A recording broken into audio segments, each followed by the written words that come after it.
we say there's the European ways of life in the American century. Now, what does that mean? We think of the 20th century as the American century. That's at least how Americans see it. And rightfully so. It was the most powerful country in the world, a superpower. I think it's very important to understand the making of Europe, the invention of Europe within the global context. The subtitle really captures how we view technology. Technology is, in our view, not just something top bottom, but is also made bottom up and through users. So in our view, users really matter. The subtitle is Mediating Consumption and Technology in the 20th Century. Because methodologically, we're not just looking at end users, but those organizations who mediated between the classic realm of technology, the engineers and the standardization committees and governments, and what we traditionally see as consumers.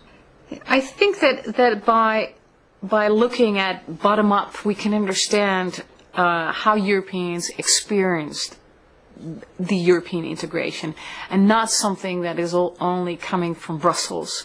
You know, we all have our experience of going to Paris and experiencing the Eiffel Tower or the good food. Now, what is that about? How did that Eiffel Tower come there? You know, who made the roads that we traveled on? How was the food manufactured? And, you know, we already have an inkling, of course. Some of that food is manufacturing authenticity, so that we feel as foreigners that we are actually tasting something real French. But is it real French? Are we, is that really what it is?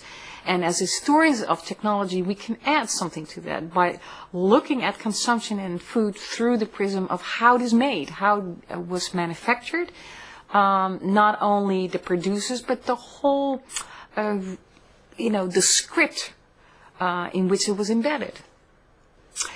Well, as an Americanist, I come to European history from the outside, and there's a classic picture, the Nixon-Khrushchev debate in '59, in which there was Nixon in Moscow saying to Khrushchev, "Look at this American kitchen. This is how consumption should be." What makes the American century brilliant in a way is because the Americans understood the power of images. American corporations understood that, and the American government as part of propaganda. And so we have lots and lots and lots of images of attractive women in attractive, luxurious kitchens. And we have very few matching European images in its attractiveness, in its seduction. We have government images of Plattenbau, the housing projects that focus on the uniformity. We have still photographs, black and white. We don't have color. It is so stark, those images. But if we look at what actually happened, what actually got built, the actual shape of the kitchen in the 20th century, the success really is the small, standardized, modern European kitchen. Has been one of the most successful artifacts of the 20th century. Part of the public housing, of the socialist designs in both East and West.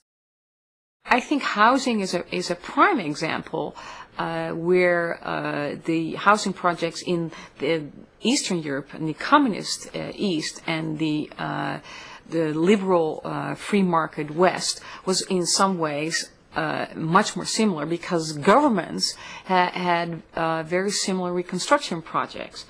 So, well, you see, I think that the beauty of this project is that it really challenges some of the images that we have about consumption, about the difference between East and West. I think actually there are more similarities, and about what consumption really is. So to me, that iconic image is really what we want to challenge, that we want to examine, and that we hope that in the end we'll offer an alternative narrative to the American dominant view. I also think that while we could say, okay, so the American kitchen was not true, it was part of the dreams. It was part of what inspired people, and I think also it's part of what helped change some consumer regimes, like in the Soviet Union. So it is both the representation and the actual practices that shape technological systems. And that is what we need to understand in its historical and geographical context and specificity. That is Europe.